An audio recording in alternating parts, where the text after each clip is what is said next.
Good evening. It's 6:30, exactly on the dot. I want to call the meeting to order. It's the Education Subcommittee, Thursday, October 13th, 2022. The meeting is beginning on time at 6:30, and it's being held in the auditorium. My name is Mary Elizabeth Piniac-Costello. I'm the chairperson of the Education Subcommittee, and I would like to introduce the members that are here tonight. We have Mr. Frank Laflamme, who is the City Council President. We have Mr. Councilor Bob Zagorowski, who is a member of the Education Subcommittee. We have on record Attorney Dan Garvey, who is the attorney for the City Council. Also present this evening is Sergeant Eric Laflamme, who is a police department representative, Lieutenant Eric Laflamme, who is a member of the Chicopee Police Department, and will be discussing the traffic issues in regarding school buses. Also on Zoom, we have Councilor Jim Tillotson, who is a member of the City Council and is also a member of the Education Subcommittee. Also present tonight, we have members of the Chicopee School Committee, Mr. Don Lamoth, Mr. Sam Shumsky, Mrs. Grace Schofield, also the acting superintendent of schools, Mr. Morton, and the head of the transportation department for the schools, and costs. So the meeting is now open. There is a quorum for the Education Subcommittee. We have 3 members, myself, Mr. Zagorowski, and Mr. Tillotson. And then we also have Carla Covelli taking the notes and record for the City Council. So I would ask that. Roll call. Roll call, please. Councilor Piniac-Costello, Yeah, here. Lopez, Tillotson, Here. Zagorowski, Here. Kushane. I would ask that we would take item number 2. Mr. Chairman, Yes. would you please make sure that there's no one else on Zoom should be accounted for? Is there anybody else on Zoom other than Mr. Tillotson? No. Thank you, Mr. Zagorowski. None noted. I want to thank Mr. Tillotson in participating by Zoom tonight. I would ask that we take item number 2 out of order. Motion to take number 2 out of order. Motion seconded. Any discussion? Roll call, please. Councilors Piniac-Costello, Yes. Lopez, Tillotson, Yes. Zagorowski, Yes. Kushane. Okay, the motion passes 3-0. Item number 2 is be it ordered that the Education Committee meet to discuss drivers violating school bus laws regarding not stopping when students get on or off the stop school bus. We have Ann Koss here from the school department, and I would ask her to make some comments in regards to school bus issues. This has been a problem in the city, not only in our city, but other cities as well. Ms. Koss, please. Hi, everyone. Good evening. Well, the traffic division and I have a good relationship. I do speak to them frequently. I don't know how this sounds over there. But we do. Officer Muhlman and Vivian are gracious whenever I call. We have record of our phone calls to the police department on this. And one of the things that we report is that it happens every single day during the school times. The drop-offs in the afternoon and the morning, there is no difference. But we could probably say out of the 89 routes, probably 50% at least are reporting that people are going through the stop signs. And of course, when the officers come, no one is going through the stop sign. I've been to many of the streets and the locations that have been reported to us directly. And of course, and when I'm there in my red vest, the same thing happens. I don't see anything happening, but the streets that are all known that to us, the major streets, McKinstry, Chicopee, Dale, Grattan, Broadway.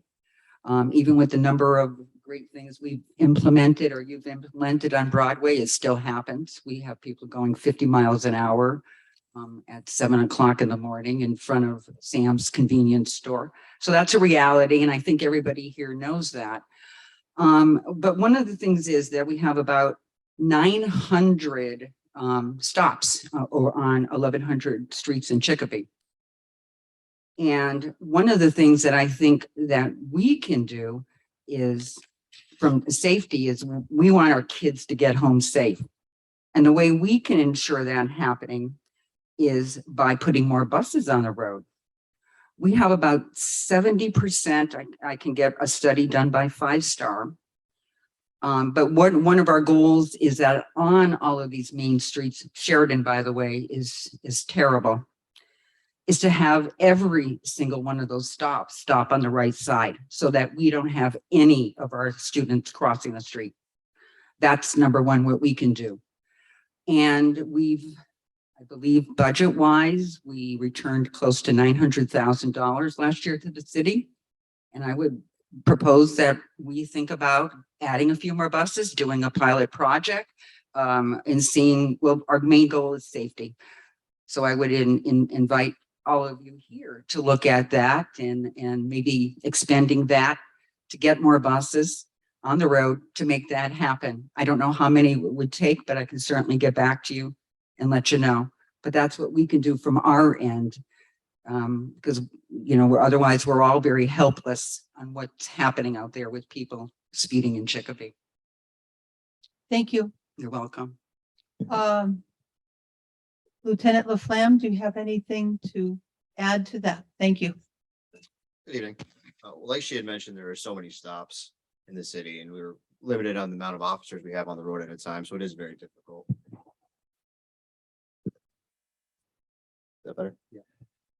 There are, like you said, 900 stops and we have so many officers on the street and we are there quite often and can't catch things when we're there. I myself have driven around in an unmarked cruiser. We got a complaint from 5-Star about the 900 block of Chicopee Street, and I went out there in an unmarked car in the morning and afternoon a couple times, couldn't find anything. One of the officers that works for me went to that same location almost a dozen times and couldn't find anything. Now, I have spoke to the chief about this issue and all the other traffic issues everyone brings up, and he is committed to addressing them. It's difficult with the amount of officers on the road, and it's a big city. There's 56,000 people, lots of cars, lots of people. One thing that helps us is when the drivers report this to 5-Star, they can give us specifics as far as the location and the time, help us narrow down where to be, because there are a lot of things going on.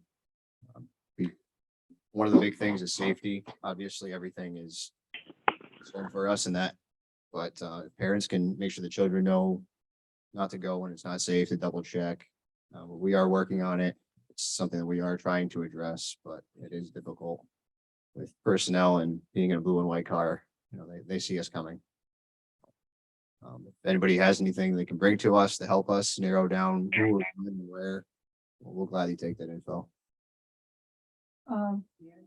Yeah, Mrs. Cost. Yes, I wanted to add, thanks, Mr. Morton. I wanted to add to that I neglected to tell you earlier, is one of the things is our bus monitors and any personnel and the public too have taken videotapes of people going through these stop signs, the stop arms. And your department has mentioned to me that you could use us as a resource because you can't do anything with them unless your officer sees it in action. So we have a library so if you see the red Dodge with New Hampshire plates again, you can call us and we're going to say, yes, that's on one of our videos. So that also we're working together on that. It definitely helps. We're working together. Unless we can't issue citations for stuff we don't see. Correct. I've Correct. done a number of stops myself throughout this year alone. I believe time flies by. It all merges together, but I have done some myself. I've caught, but unless we witness it ourselves, it's not something we can enforce. Thank you for your help. Thank you. Counselor Zagorowski, you had your hand up. Just one question to Mrs. Cost here, Mike. Miss or Mrs.? It's Ms. Yeah, would you explain to me? I think you said you would need more buses that would help that. Is that what you said? I did. Explain to me how more buses is going to help your situation with this. Okay, everything is about time. We're not running buses going to school that are an hour long. We want them short, we want them fast, we want them on and off the bus as quickly and safely as possible.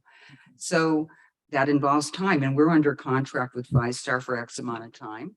So if we can, if we were to change the routes is what I'm saying. So we go up Sheridan and down Sheridan, up Chicopee, down Chicopee. So all of the stops are on the right-hand side for whomever comes on either side of the road. They won't have to cross the road. That's why. Thank you. You're welcome. Councilor Flynn. Yes, yes, thank you. I have several questions if I could.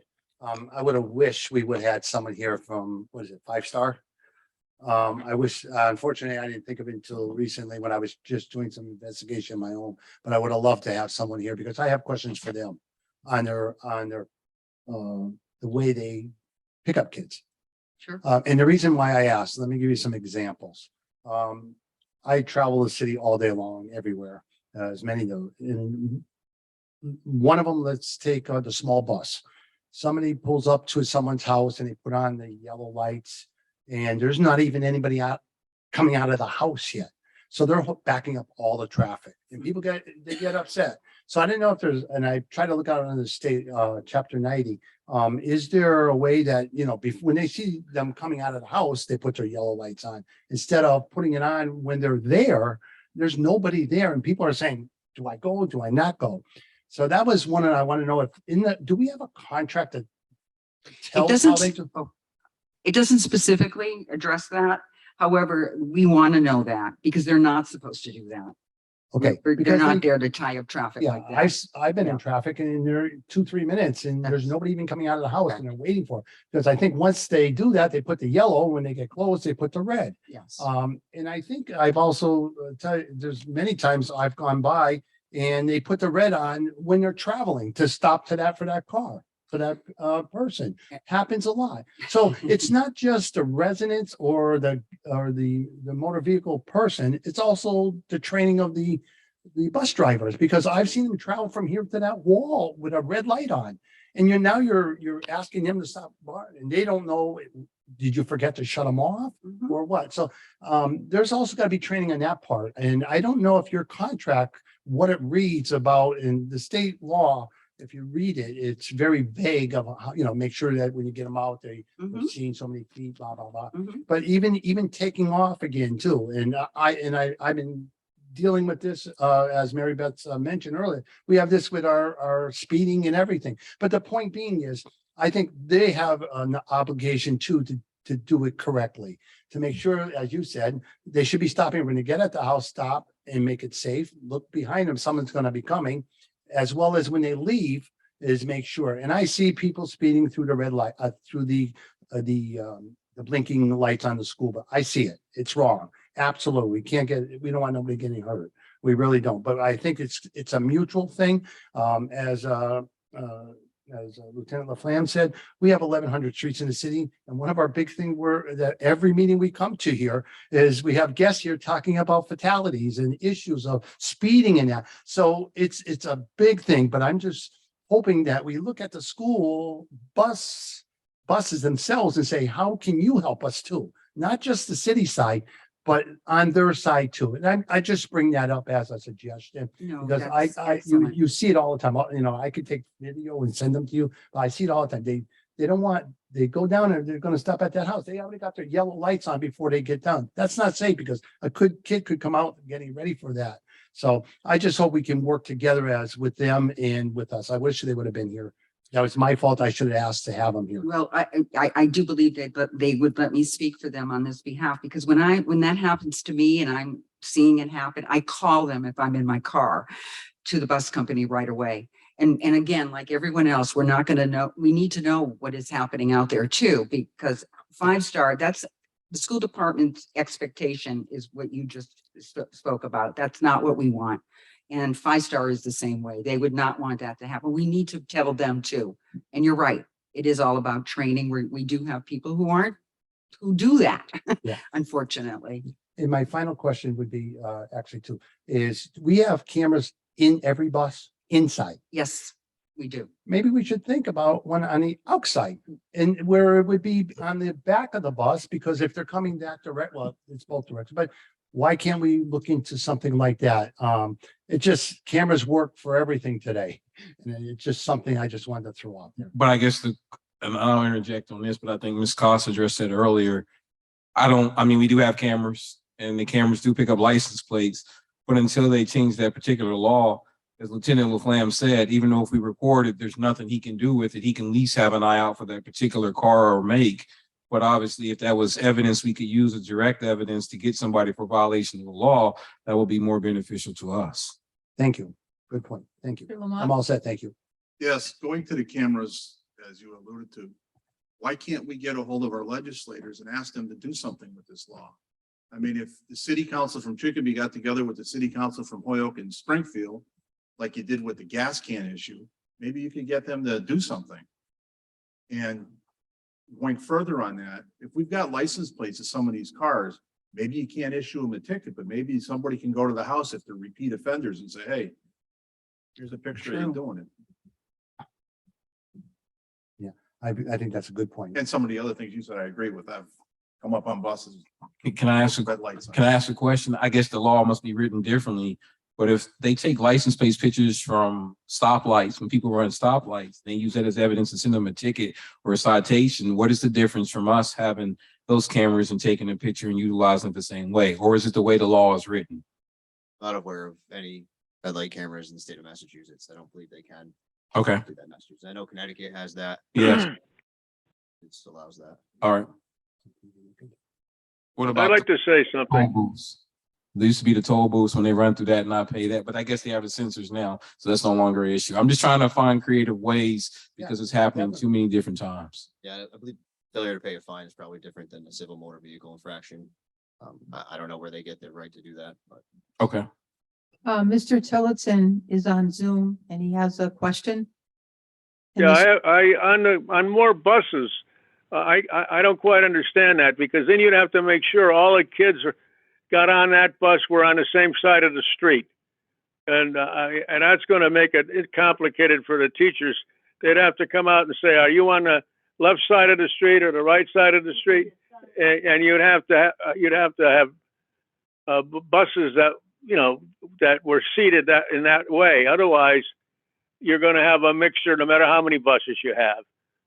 So I don't know if that would be practical or not in terms of the whole operation of the school system, but it's not going to be that simple just putting on buses, because you're going to have, if you don't have it so that every kid lives on one side and every kid lives on, so that when the bus stops, they're all on the same side of the street, and unless that's planned and worked on, it's not going to work. And I understand what she's trying to do, but I've seen in some cases where the bus drivers actually get out and escort the kids to the front of the bus and make sure that it's not happening.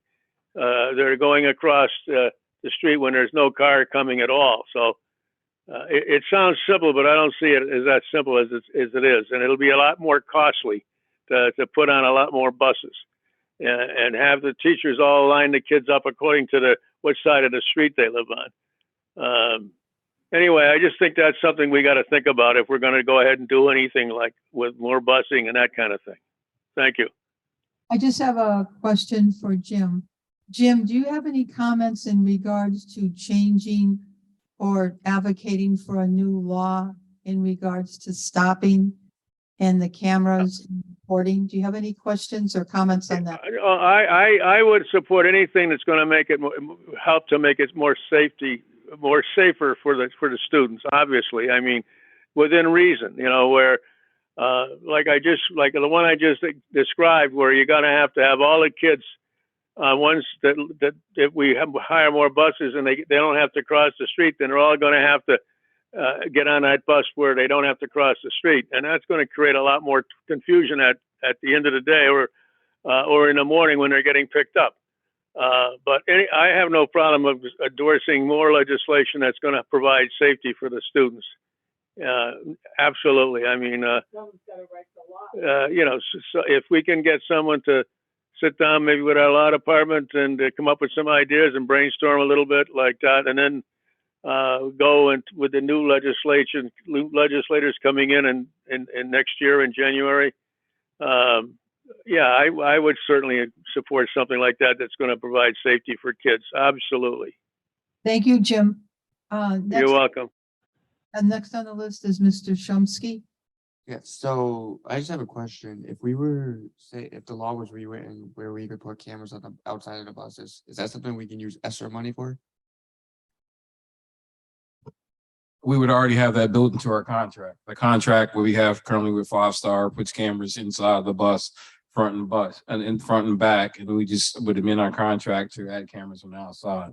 Right. But some of the cameras we currently have inside the bus are able to pick up license plates because the cameras in the back go past the front of the bus. Thank you.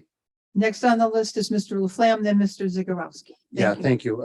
That's a good point of seeing our legislators. So, November 10th, I put an order in, agreement with the Senator, Representative Wedding and Senator Lesser will be at our meeting, to speak to us, their final time, actually.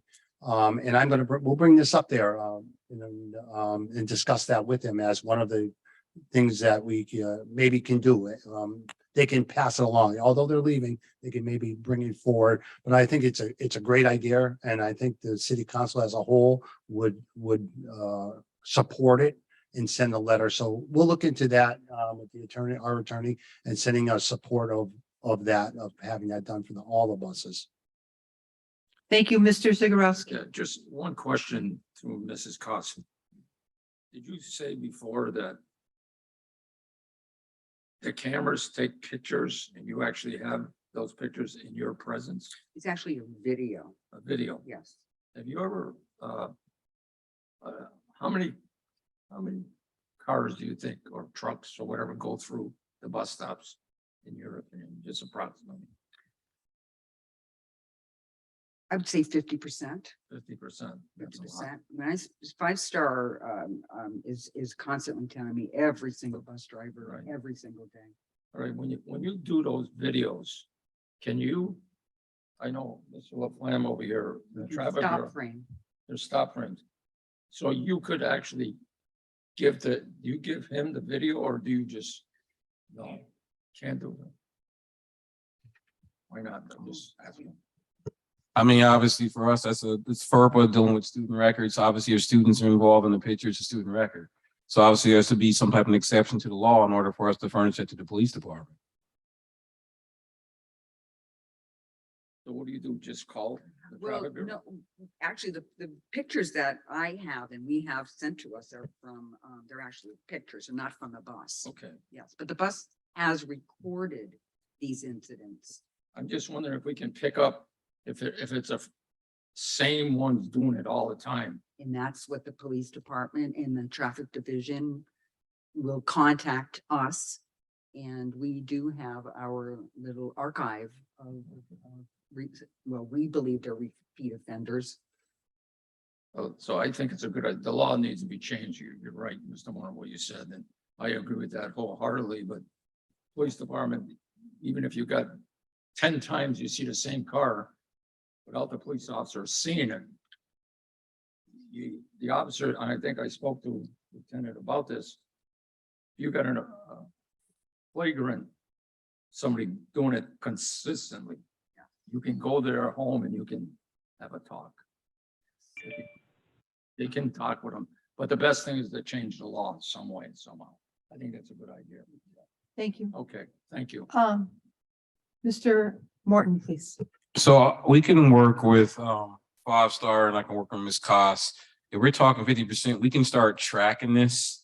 And then every bus driver every day, how many run actual lights, and then maybe if they can get a license plate, we can start keeping a file on this particular piece, just in case the law changes. And one of the other things we probably can do, even though I know it's not a citation, we can come up with a draft letter to probably send to these individuals. If we got their addresses, to let them know that you did run such and such stop today, we are aware of it and we keep track of all the letters we send them to them. At least we'll put them on notice that we are aware that you're doing this, and that in itself may be some type of deterrent, letting them know that we have actual footage. We actually have actual evidence that they're actually running it. So this is something that we probably can do on our end until if and when that law does change. I think that may be beneficial, at least from that perspective, to help us in this particular cause. And then I think obviously we can keep track of it and then let the police department know at a certain amount of times, and they can go have a conversation with them. And that in itself can be steps that could be deterrent, because I think both of those combined can at least say, you know what, we're watching you, you're on record. Thank you. Lieutenant Laflamme? In response to what you just said, there's no reason we couldn't have that conversation, of course. And in response to what the Counselor Zagorowski had said, I was unaware of how many. You're saying 50%, that's a lot. But one of the stops in the 900 block of Chicopee Street got to the point where it was happening so often that they reached out. But like I said, we've gone there over a dozen times watching that exact same stop. And every time we didn't see anything. It is very difficult, even when we are there at a stop that's so popular that 5 Star has reached out. We still don't see it. Thank you, Lieutenant Laflamme. Counselor Garvey, are we allowed any type of public input at this meeting? Can I have a motion to allow public input? You're the chair, you can do it. I can do it myself. Yes. Thanks. Anyone from the public? We do have 3 people here. Please make your presence known, your name and your address, please. Lisa Bienvenu, 34 Everett Street. A couple of things that you guys were talking about kind of caught my eye. What you're saying is you just have inward facing cameras on the buses, but some of them are picking up. Or are you saying that you have forward facing cameras? Forward facing at the driver? Okay. There are systems that do cameras outside the buses. Transit buses have them to pick up what you have, but that would be with the contract. I would think you'd have to talk to legal counsel to find out if the school department could do the letters to people, would seem to me. School committee representative Shumsky brought up the ESSER money. And I know in the ESSER money, if you look at with needing more buses and drivers and stuff, there are things under ESSER title of ESSER 3 for transportation to get the kids to school. So it seems like it might be an issue. I didn't look at the transportation a lot, but there are provisions in the ESSER funds related to getting drivers, because I know getting school bus drivers is a problem across the Commonwealth. So that is maybe something that you could look into with the money. I don't know how it works with a contract. And everybody keeps saying 5 Star, but is it just 5 Star? Or is it any of the sped vehicles also, which I believe are van pool in the city?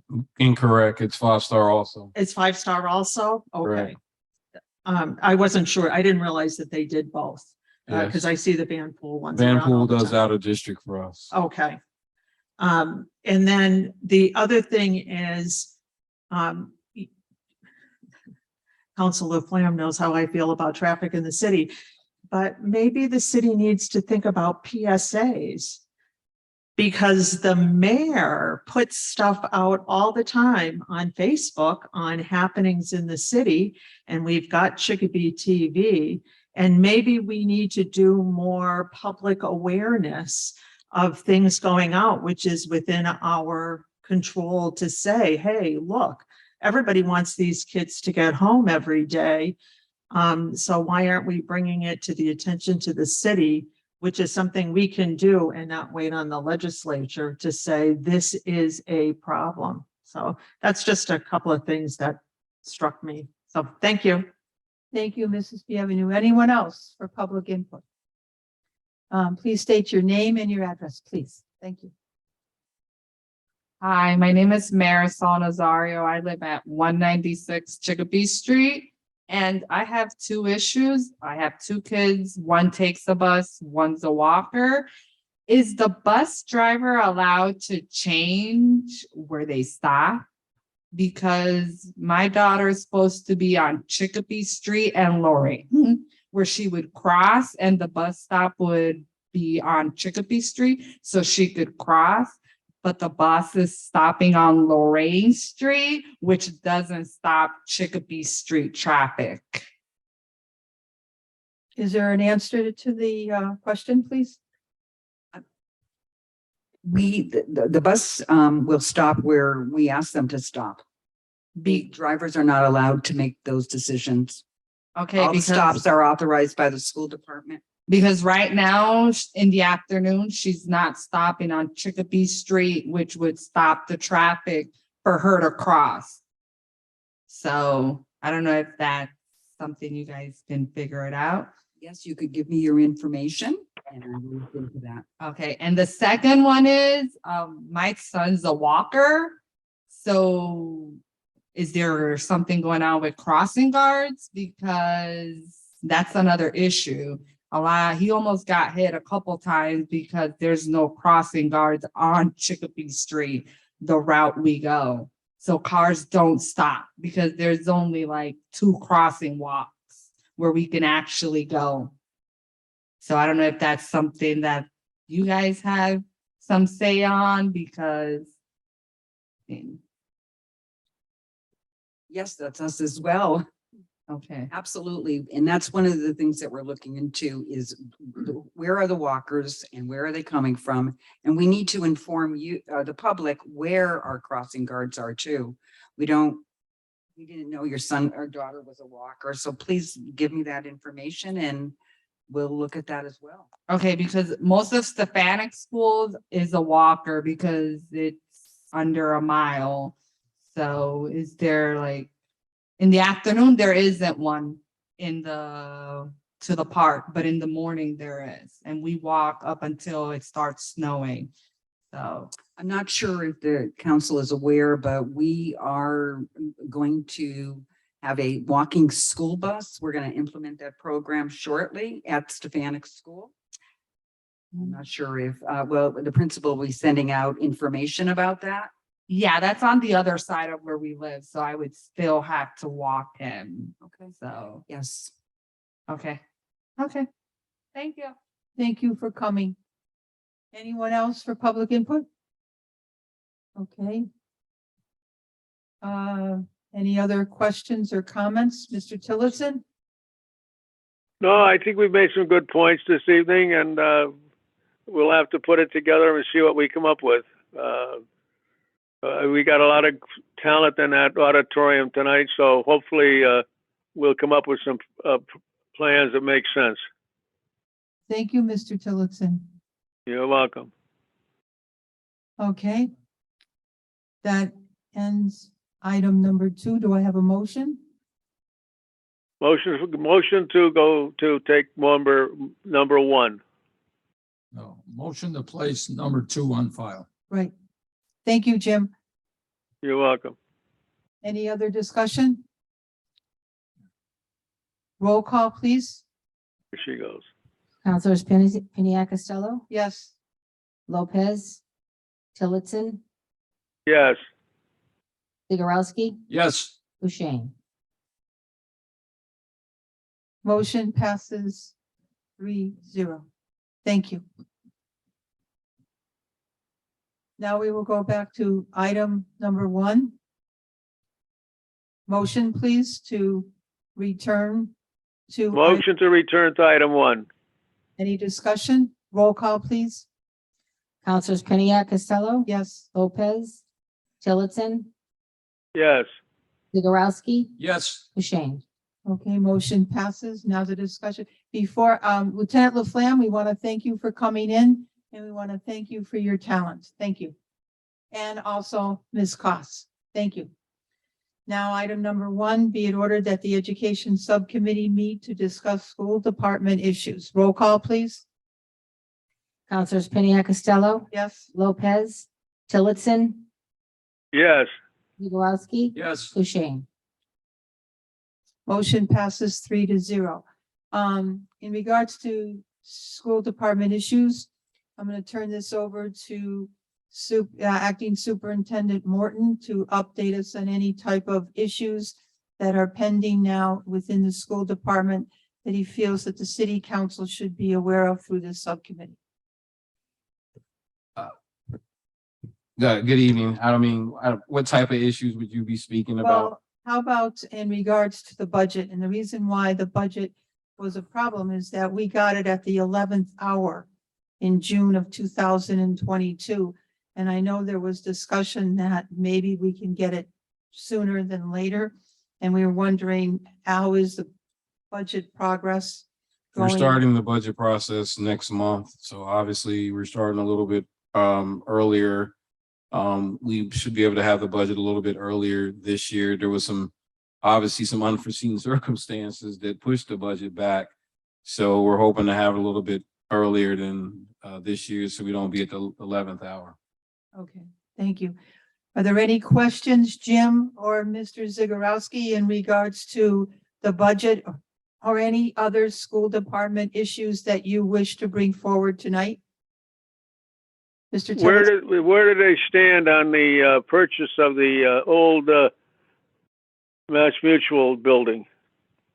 Excuse, Jim, if we could, hold off any questions on Mass Mutual, please. And the reason why I'm gonna have to step out of the room for any discussions requiring with Mass Mutual due to the fact that I work for Mass Mutual. So Okay, I'll withdraw the question. thank you. Thank you. And then I'll walk out of the room. Thank you. Counselor Zegarowski, do you have any issues in regards to? None at this time. None at the time. So the only issue at this time would be to discuss the Mass Mutual Conference Center. I have a question. Yes. Thank you. So how are you doing? Are we gonna use ESSER funds? I got teachers calling me that. Requiring for the air conditionings of all schools. So that process already started. We had already had money allocated for air conditions in all schools. So the ESSER money was not allocated towards that particular piece. We started this pre-COVID. So when COVID hit, it back us up like 2 years. We most recently just got a grant from the Department of Education that adds more money to the process where we can subcontract out for the bigger areas in the school. But every school right now has at least some air conditioned rooms. The newer schools are fully air conditioned, but we're still in the process of finishing up all the ACs that were started pre-COVID. So what you're saying to me is within the next 2 years, every school, not rooms. Every school, room, every classroom classroom will be air will not be conditioned. coming to the city council for No. money for air conditioning. No. Thank you. Thank you, Mr. Laflamme. Mr. Zegarowski, you were next with your hand up. Just one question, Mr. Morton. I know what plans are for a new Berry school. I understand that. Two things. How far along are you with this plan? And also, if that's the case, Berry school, is it fully air conditioned or not? It's not. It's not. So it'll have to be dormant till the new school is built. Is that right? No, so what we're looking at right now in the process, we met with MSBA probably a couple of weeks ago. They took our statement of interest and we were one of the people they're considering for to be a finalist. They'll have a follow-up phone call probably next week. If we're accepted, it'll be in December. We'll know about it with an 80-20 as we speak right now, 80% from MSBA. The other 20% will be on the taxpayers of Chicopee. But we will utilize the building as it is right now. And the building will be built in the back. So we would swap the land. So the building will be in the back, then the park will be reconstituted in the front of the building. So as we speak right now, there are rooms in Berry that are air conditioned, but not fully air conditioned.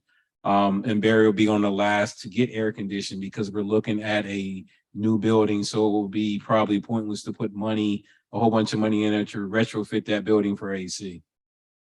So the teachers and students in Berry school, some will have air conditioning, some won't. Is that what you're saying? Some currently do for the classrooms that need it, they're required for, certain legal plans. But every teacher, what we did this year in order to incorporate when we had the so-called, every year we have the Native American summer where it gets kind of hot. We purchased fans, industrial strength fans for every teacher to have that to have their own fans that were purchased by the district in the interim. The reason I asked that is that I've had some teachers that I know, what about us? How come we don't have air conditioning? And I told them just what you just said. We're gonna build a brand new school for you. You're gonna have a state of the art school eventually. It's just gonna take some time. They like want it now and it's not gonna happen now. Well, we'll be able to bring in some, we do have some floor model ACs we can roll into. So we'll make it as comfortable as possible in those time of years when it gets pretty hot. Thank you. Mr. Lamoth was first. Can't hear you. Can't hear you. I just wanted to answer a question that you had asked. Right now, Barry's air conditioning on our list is pushed to the end, along with Bellamy. Those are two schools that are pushed to the end. The reason for that is Barry's the first school we want to replace. And then we're going to come back at some point and talk about Bellamy, whether we wait 5 years, whether we wait 10 years. And when that discussion happens, then we'll decide how we're going to air condition Bellamy, if we're going to put money into it to tear it down. Type of deal. You don't want to put money into it to scrap it, is what I'm trying to say. I just have a question. I thought on that maintenance list that was done pre-COVID, that the first building to be addressed was Berry. It The is. second, the administration building, and I thought at that time it was Stryber School. It was not necessarily Stryber School. That was what you wanted. I'm sorry? Money Stryber. I believe it was number 3 though, written on the list, but I'm just Yeah. recalling that was a major discussion because there was some bricks that fell off the building. And there was concern about the structure. Yeah. The other situation is in regards to air quality and ventilation. Has that been addressed? That's been fully addressed. That was fully addressed before, in the midst of the negotiations when we were opening schools. So there are no problems with the air quality and ventilation in the schools. Correct. Okay. All right, Mr. Laflamme. Yeah, Councilor Laflamme. going back to Berry School. So you had mentioned the school is going to be in the back on the Garrity. parks, yes. Garrity Grove Park. So that needs to be negotiated too, because we need to, just correct me if I'm wrong, what we take, we have to double by requirements. Now that has to come to the city council to change that over from to be able to, you guys to be able to use that property. Have you been in negotiation with the mayor and the? No, we're not moved on that because we don't have any finalization from MSBA. Okay. once So you get- obviously we would come to you all with the piece about the 80-20 because it's going to have to come to city council I know anyway that. about the 20% for the bonding, but we would also bring it that particular piece. But the way we understand the law is if obviously we come to you all and we take our parkland, we have to reconstitute the parkland, the equal amount back, or I think it might be 1.5 back to what it was previously before. Correct. So, I guess my question is, you thinking of even doing it back there? Have you been with the Parks Department looking at? Scott Chopper Lane has met with them Yeah, and talked because to them. I believe we have a water main through there. Right in the Major middle, water- and that's one thing we just stay away from. Yeah, and my final question on that part is, if I remember, the parking. How are you gonna help the residents around there every day? Matter of fact, we just had a thing about public safety regarding the side streets around that whole school. We had put up no parking between the hours of the school hours because they're parking on both sides, the parents, and they're getting out and getting their kids. It's 5-6 minutes away before they're back to their cars. And we have people backing up they can't get by. So is the parking gonna be sufficient? I know you're gonna knock down the front of the building. Will that be sufficient to bring in those parents to get them off from the side streets of that neighborhood? To help that neighborhood, looking into that. I think we'd have to look at the changing the traffic pattern. How do you enter and exit from the building? But that's one of the things about how old the building is, to how it's set up in the front and the sides, and you have the other side that comes up. And I think being further back, if we're able to use that parkland, I think we'll be able to change the traffic patterns to alleviate some of the traffic on those side and neighborhood streets. And Because it seems Salmon like Acres. it seems like you'd be more on Montgomery, the way you would come in and take only one of the side streets, just as opposed to the way you got it's 3 different ways you can get into Barry right now. Right, and I'm glad, I Yeah. just, something that I'm gonna be looking at when you come before us, as well as just the public safety of that neighborhood. I took a lot of pictures.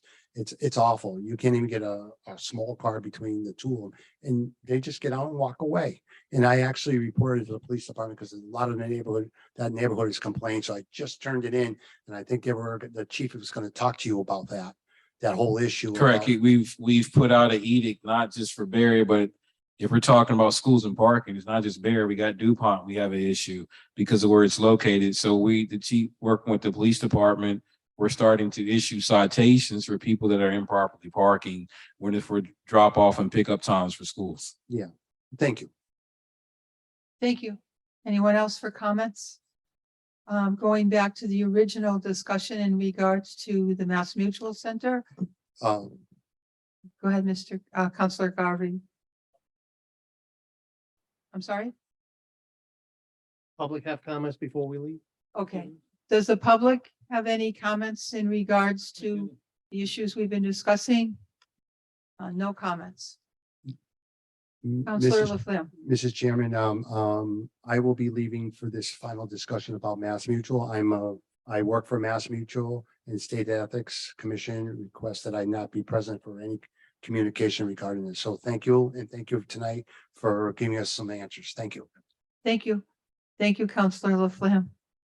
Counselor Zagorowski. I just got one question, Mr. Moore, you brought up about the parking situation. Front Street. I go by there a lot of times. I've spoken to the police chief, the fire chief, various councilmen. Can't hear you. Oh, I'm sorry. I forget about these stupid mics. And Front Street is a disaster, especially when 2 schools get out at the same time. Actually 3, because you can't forget St. Seems like at the Stan's. same time. Yes, Do they get out at the same time? about the same time. Well, I'm not even talking about St. Stan's. I'm talking about the DuPont. DuPont and Chicopee High School do it at the same time, then St. Stan's overlaps the time they get out also. Right. It doesn't seem to be a major problem by St. Stan's. I'm concerned by DuPont and Chicopee High. Is there any way, and I think I talked to, I forgot who I talked to, I'm trying to think about, because this has been a disaster for a long time, that if one school got out 15 minutes earlier or later, I don't know, is that a possibility or is that a contract thing? Everything else. That could present a contract thing, but then that would also throw us off schedule bus scheduling with the tiers of know. buses. And then also would be treating DuPont and Bellamy different if we do the middle schools and Chicopee High and Chicopee Comp. But the bigger issue would be those are all first tier buses. If we throw it off, then it's going to mess the second tier up. And you have to take the elementary school. As chairman of public safety, I'm just concerned that I watch the kids get out of school and God's sake, I think they forget that there's cars on both sides of the street and people driving on the street. And, you know, I know they're kids. I understand that, but if one was leaving just a little bit earlier might help the situation, but I understand what you're saying. I forgot about it, the other 2, Bellamy and Comp. Chicopee Comp, yeah. And I think I always worry about it, and I've seen it happen. The ambulance will be coming down on our fire truck, and sometimes they have a hard time getting up Front Street. And the kids are running on the street to get to their parents across the street. So, you know, unless we put no parking on one side of the street, but I think Front Street has an area. correct. Parking anyways. They park on Wheatland and they park on the side streets, but we can make them one way during the time period where they couldn't park there. But we've added crossing guards on Front Street when we previously didn't have anything in front of Chicopee High School. I just hate to see, you know, we have enough tragedies happening all over the city and other cities that some kid runs out and gets hit by a car. And we didn't at least look into certain things, but I understand your predicament, but I'm sure you're aware of it. And we'll see what the future holds. Thank you. Actually, for the future part of this meeting, I want to make sure that Mr. Tillotson is on Zoom. And is there anybody else that has joined us on Zoom during the past, say, 25, 30 minutes since we've been in session. Because if there's anyone that's video or audio taping this meeting or any part of this meeting, even in the audience, please raise your hand. If so, on Zoom, also identify yourself with your name and address, whether you are on audio or videotaping the meeting or any part of it. Just want to make sure that that's all part of this, especially in regards to Zoom. Obviously, nobody in the audience is taping the meeting. Thank you. And no one else, for the record, has joined the meeting by Zoom. Thank you. Anyone else with, I was just going to say, in concern with Bob's issue on Front Street, I think the speed bumps are going to help a lot, slowing down that traffic. I go down that street quite often. I go to church at St. Stan's, and it does slow the people down to 20 miles an hour. And I think that's got to be looked at, and I think taken into consideration. And I think we're going to see probably fewer accidents and less issues there when people finally get used to those bumps. And I've seen cars go over those bumps when they didn't realize, even though they're well publicized where they are, they still are going too fast, and they're going to be losing their mufflers and a few other things if they do that. So hopefully those speed bumps will be of help to slow the traffic down, particularly when the kids are getting out of school. thank you, Jim. You're welcome. Anyone else in regards to questions or comments? Okay, thank you. Going back to the Mass Mutual Conference Center and the goals of the school committee in regards to that. Anyone want to participate in the discussion on that from the school department or the school committee? Can you update us? I guess we're probably at the point where one of the things that school committee gave us when we got into Dulong Circle was the edict was to find another building. We're currently at Dulong Circle, which we're paying a lease, which is a 5-year lease. The lease ends in 2025. We're currently paying for that with ESSER money. And ESSER money runs out 2024. We did an RFP through Brian Solomon with Marsha Moriarty, was involved with that 30 days. The only building that came available was the Mass Mutual building. At this present time, we did tours yesterday. We have a scheduled presentation to the school committee as a whole next Wednesday about the plans for the building, both sides of the building.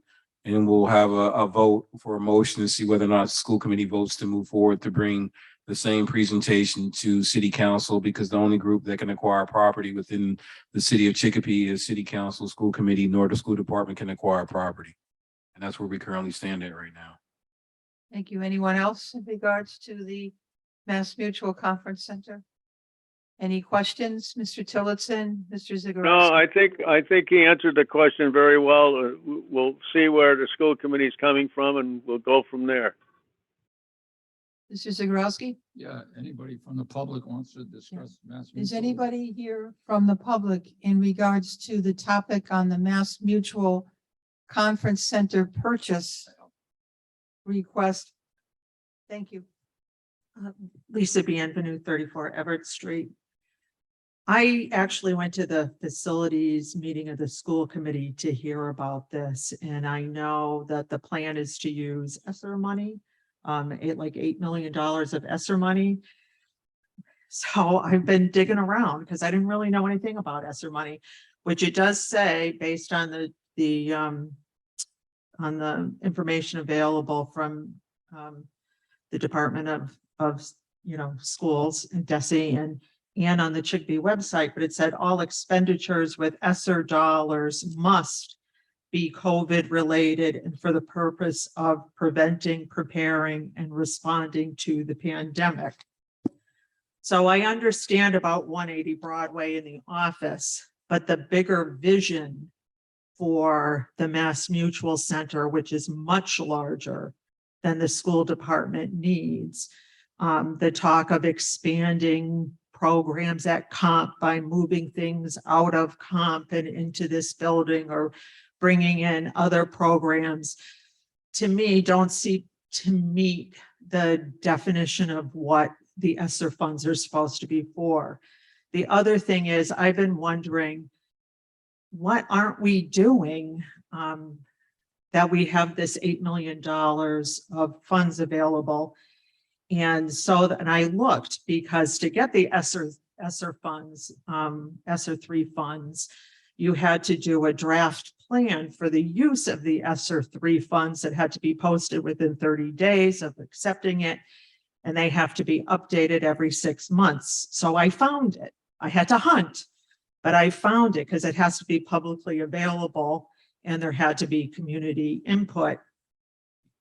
So I found it under the grant section on the school department. And there's plans for all $22 million by the plan.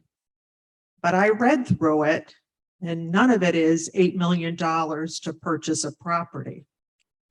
So where is that money being taken from in this plan in order to do this? Because you've got the $22 million accounted for, and it hasn't been updated to say that $8 million is coming out of this plan.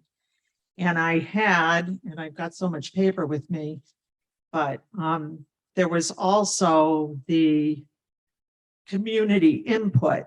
And when I looked at the community input, it was all about what you were doing for the kids. That's what the community wanted to see happen with the ESSER funds.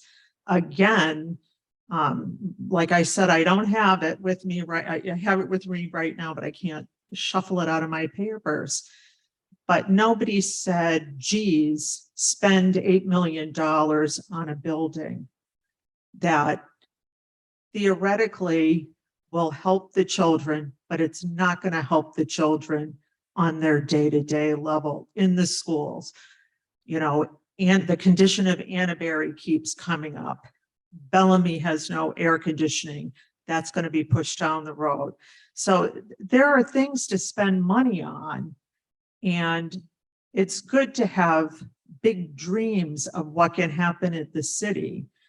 But you allotted $22 million and it's all in here by year for 2021, 22, 22, 23, and 23, 24. And none of it is for buying that building. So which programs are going to lose that money? That's all I'm asking. There are no programs that are gonna lose the money. There's 4.9, actually $5 million allocated for school facilities within that ESSER 3 grant. And the ESSER 3 grant is a grant that we actually can amend also too. All the programs and things that were mentioned in that particular ESSER 3, we are actually doing either with ESSER money or we're doing with other grant money to fulfill that particular obligation. But it has been set forth in that particular ESSER 3, the baseline for $5 million for school facilities. And I think people conflate the issue. We cannot use ESSER funds to purchase, not purchase, but build a building like Annaberry that is for MSBA. The same way would be MSBA for Bellamy Middle School at some point in time, because what would happen is ESSER funds would run out before we can finish building the building. There's a timeline and a shelf life on grant monies, for federal funds money. So we cannot use it for that. As I said earlier, we do have HVAC money that was previously allocated pre-COVID, and we just got a $2 million grant for HVAC. So all the buildings will be fully air conditioned, and Bellamy probably will get air conditioned because it is, once Annaberry is starting to be built, Bellamy will be the next building in line most likely, but we will still go forward to air condition it because we don't know how long it will take for MSBA to take a statement of interest to even start a refurbishing of Bellamy Middle School. So all our buildings will be moving forward with air conditioning, except for Berry. If we're approved, there would not be a need to put the AC in there because we get a brand new building. But money is allocated for the purchase we are talking about. And it's for the fact of how it's going to benefit kids on a daily basis. We got a plan where it would benefit kids on a daily basis because we're talking of moving our 18 to 22-year-old program over there. We're talking about pride and counseling services on a daily basis. Probably working with the Boys and Girls Club, having DCF offices over there. So we're having services that will be conducted each and every day after school at this particular building that we're talking about.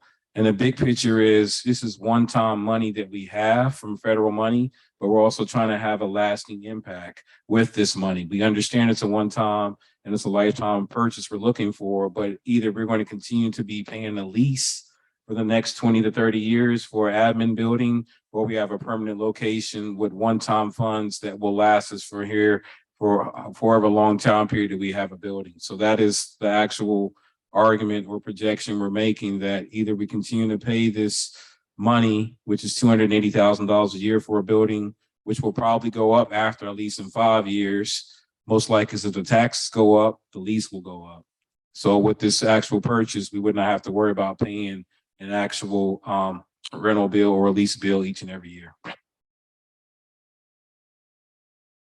Mr. Tillotson, Mr. Zagorowski, any further questions? No, he answered the questions now, and I'll wait until I hear from the school department when they have their meetings on this issue. Thank you. Any other You're questions? welcome. Any questions or comments? Okay. Do I have a motion to accept? Motion to adjourn. No, to accept the item? Any discussion? Roll call, please. Counselors Piniac Costello, Yes. Lopez, Tillotson, Yes. Zagorowski, Kushein. Motion passes 3-0. Before we adjourn, I just want to take a minute to have a moment of silence for the tragedy that happened in Bristol, Connecticut. 2 police officers are now deceased. I believe 1 police officer is hospitalized, and this is definitely a tragedy, and it shows the importance of our police department, and we should show as a community our gratefulness for the police and the sacrifices they make. One moment of silence, please.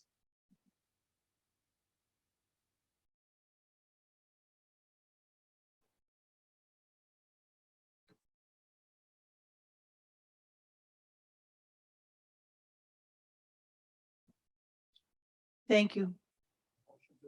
Motion to adjourn. Mr. Counselor, Motion Carter. accept the minutes of February 28th. okay. Motion to accept them. Thank you, Attorney Garvey. Motion to accept the minutes for February 28th. Motion made. Motion to approve. Thank you. Roll call, please. Counselors Piniac Costello, Yes. Lopez, Tillotson, Zagorowski, Yes. and Kushein. Thank you. Motion passes. Now can I have a motion to adjourn, please? So moved. Thank you. Roll call, please. Counselors Piniac Costello, Yes. Lopez, Tillotson, Yes. Zagorowski, Kushein. Thank you for coming.